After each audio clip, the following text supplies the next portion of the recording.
गर्मी की छुट्टियों में दादाजी के पास घूमने आया बालक उछलते कूदते दादाजी के पास पहुंचा और बड़े गर्व से बोला कि दादाजी, जब मैं बड़ा हो जाऊंगा तब मैं एक सफल आदमी बनूंगा, क्या आप सफल होने के कुछ उपाय बता सकते हैं? दादाजी हाँ में सर हिला दिया और बिना कुछ कहे लड़के का हाथ पकड़ा और उसे करीब की पौधशाला ले गए। वहां जाकर दादाजी ने 2 छोटे छोटे पौधे खरीदे और घर वापस आ गए। वापस आकर उन्होंने एक पौधा घर के बाहर लगा दिया और दूसरा पौधा गमले में लगाकर घर के अंदर रख दिया। अब आपको क्या लगता है कि इन दोनों पौधों में से भविष्य में कौन सा पौधा अधिक सफल होगा? दादाजी ने लड़के से पूछा। लड़का कुछ समय तक सोचते रहा और फिर बोला, घर के अंदर वाला पौधा ज्यादा सफल होगा, क्योंकि वो हर एक खतरे से सुरक्षित है, जबकि बाहर वाले पौधे को तेज धूप, आंधी, पानी और जानवरों से भी खतरा है। दादाजी बोले, चलो देखते हैं आगे क्या होता है, और वह अखबार उठाकर पढ़ने लगे।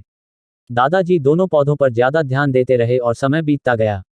3-4 साल बाद जब एक बार फिर वह लड़का अपने माता पिता के साथ गांव घूमने आया, तब अपने दादाजी को देखा तो देखते ही बोला, दादाजी, पिछली बार मैंने आपसे सफल होने के कुछ उपाय मांगे थे, पर आपने तो कुछ भी नहीं बताया था, पर इस बार आपको कुछ बताना ही होगा। दादाजी मुस्कुराए और लड़के को उस जगह ले गए जहां उन्होंने गमले में पौधा लगाया था। अब वह पौधा एक पेड़ में बदल चुका था। लड़का बोला, देखा दादाजी, मैंने कहा था ना कि ये वाला पौधा ज्यादा सफल होगा।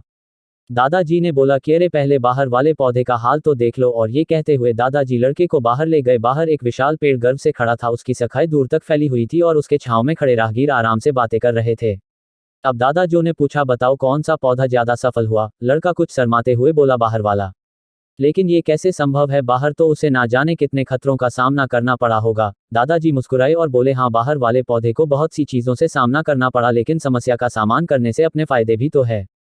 बाहर वाले पौधे के पास आजादी थी कि वह अपनी जड़ें जितनी चाहे उतनी फैला ले, अपनी शाखाओं से आसमान को छू ले, और तुम जिस आधी तूफान से इस पेड़ के लिए मुसीबत समझते थे, उसी आधी तूफान ने ही इस पेड़ की जड़ों को इतना मजबूत बना दिया है कि आज एक छोटा सा आधी तूफान इस पेड़ का कुछ भी नहीं बिगाड़ सकता।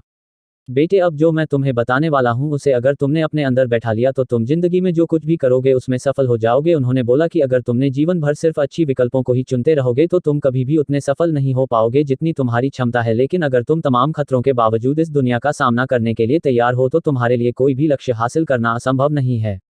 लड़के ने लंबी सांस ली और उस पेड़ की तरफ देखने लगा। वह दादाजी की बातों को समझ चुका था। आज उसे सफलता का एक बहुत बड़ा सबक मिल चुका था कि जीवन में हम जिन रुकावटों को हम जितना बड़ा शत्रु समझते हैं वही हमें मजबूत और जीवन में बहुत ज्यादा सफल बनाती है।